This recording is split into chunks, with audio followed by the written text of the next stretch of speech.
मित्रांनो, आपण सध्या अशा भयान जगात वावरत आहोत की ज्यात शांतता दूरदूरपर्यंत नाहीये. माणसाच्या मूळ स्वभावात युद्ध दडलंय. आणि आज फोन असो किंवा मग फेम असो, याच्या माध्यमातून ते आतलं युद्ध बाहेर येतंय. आणि याचा परिणाम अगदी लहानांपासून तर मोठ्यांपर्यंत होतोय. हीच संकल्पना आपल्या टिनिटस नावाच्या एकांकिकेच्या माध्यमातून नचिकेत दांडेकरने त्यांच्या टीमने दाखवली. आपण त्यांच्याशी बातचीत करणार आहोत. सर, नेमके कशी संकल्पना आहे, काय सविस्तर सांगा. अ, एक व्हिडिओ बघितला होता यूट्यूबवर की 11 वर्षाचा असताना त्या मुलांनी 3 मुलींना मारलं होतं. तर लॉकडाऊनच्या नंतर आपण सगळेच घरी बसलो होतो किंवा जे आतली घुसमट आहे किंवा एकटे पडलो होतो असं म्हणायला हरकत नाही की कोणी बघायला नव्हतं किंवा कोणाला भेटता यायचं नाही फार. तर ते कुठेतरी आत साठत होतं की आतल्या जी चलबिचलत आहे किंवा काय चाललंय आपल्यामध्ये. आणि हे सगळं करत असताना एक व्हिडिओ समोर आला की असं एका मुलांनी 3 मुलींना लहान असलेल्या 11 वर्षाच्या मुलांनी मारून टाकलं. तर त्याच्या मनात हे कुठून आलं असेल किंवा त्याला काय वाटलं असेल किंवा त्यांनी मुद्दाम ठरवून मारलंय का, त्याचा काही वेगळा मुद्दा आहे का, ह्या सगळ्या गोष्टीचा शोध घेता घेता मग ह्या एकांकिकेकडे आम्ही साधारण पोहोचलो की थोडंसं अस्थिरता तयार झाली किंवा अशा पद्धतीने काहीतरी साधारण हा विषय समोर आला. आणि मग त्याच्यावर वर्कआउट करत असताना म्हणजे सायकोलॉजिकल ड्रामा आहे हा बघायला गेलं तर टिनिटस. तर मानसोपचार तज्ज्ञ आहेत म्हणजे आमचे डोंबिवलीचे खूप मोठे डॉक्टर आहेत. त्यांना आम्ही भेटलो, कन्सर्न केलं त्यांच्याशी की हे काय आहे, हे असं काय आहे, किंवा टिनिटस हा जो मुद्दा आहे, आपल्या कानामध्ये एक साऊंड येतो की आपण खूप मोठा आवाज ऐकत असतो आणि एकाएकी पटकन आवाज जर थांबला तर आपल्या कानामध्ये जो भुंग्याचा आवाज येतो ना, त्याला टिनिटस म्हणतात. तर तो एक बऱ्याचदा शांततेमध्ये असताना आपल्याला तो असं असू शकतो.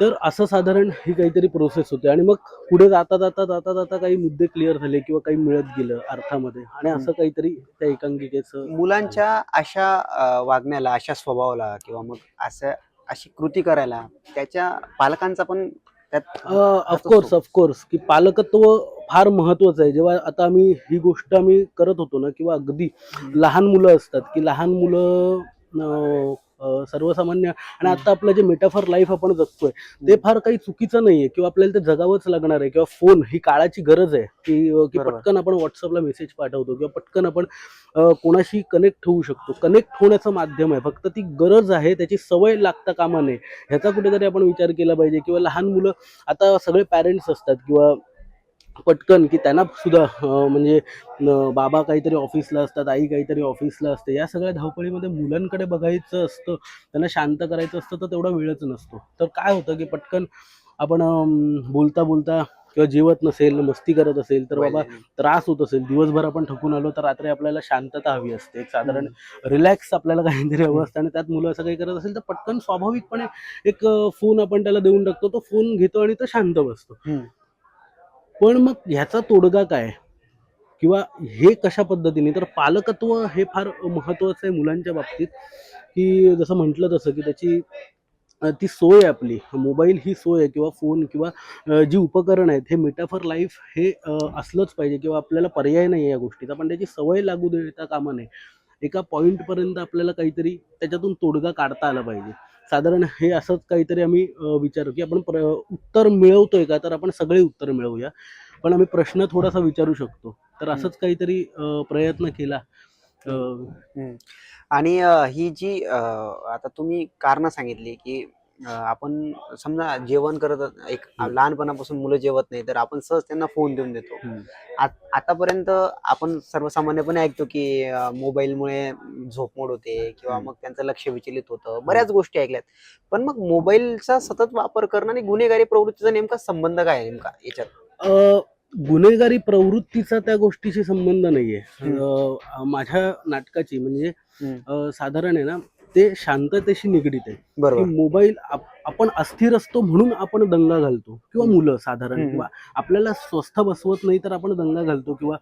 तर बेसिकली ना, ही शांतता आपण एक्सेप्ट करणं फार गरजेचं आहे. ओके. तर मोबाईल आणि गुन्हेगार ह्याचा संबंध नसला तरी त्या मोबाईलचा त्या शांततेशी किंवा इनर काय म्हणतात इनर सायलेन्स, इनर पीस आपण इनडायरेक्टली संबंध आहे. इनर पीसशी त्या गोष्टीचा संबंध येतो. त्याचा वापर चुकीचा नाहीये, त्याचा अतिवापर चुकीचा आहे. ओके. आणि ह्या गोष्टीचा गुन्हेगारीशी संबंध नाहीये. पण जेव्हा टिनिटस, परत हाच मुद्दा होतो की जेव्हा एखाद्या गोष्टीचं काय म्हणतात आपला कंट्रोल आपल्यावरून सुटला की आपल्याकडून एक गुन्हा होतो. की त्याच्यामध्ये एक अगदी सहज सांगायचं झालं तर आपण या सोसायटीमध्ये जगताना एखाद्या काय म्हणतात आपण गुन्हेगार नाही ना, किंवा आपल्याला काही नियम आखून गेले तर ते आपल्या डोक्यात राहिले नाही आणि आपण ते नियम मोडतो आणि मग आपण गुन्हेगार म्हणून हे होतो. तर असा साधारण तो विषय आहे साधारण. देश विदेशातील प्रत्येक घडामोडींचे लाईव्ह अपडेट मिळवण्यासाठी आता साम टीव्हीच्या सर्व सोशल मीडिया प्लॅटफॉर्मला लाईक, फॉलो आणि सबस्क्राईब करा. तसंच सर्व नोटिफिकेशनसाठी बेल आयकॉन प्रेस करायला विसरू नका.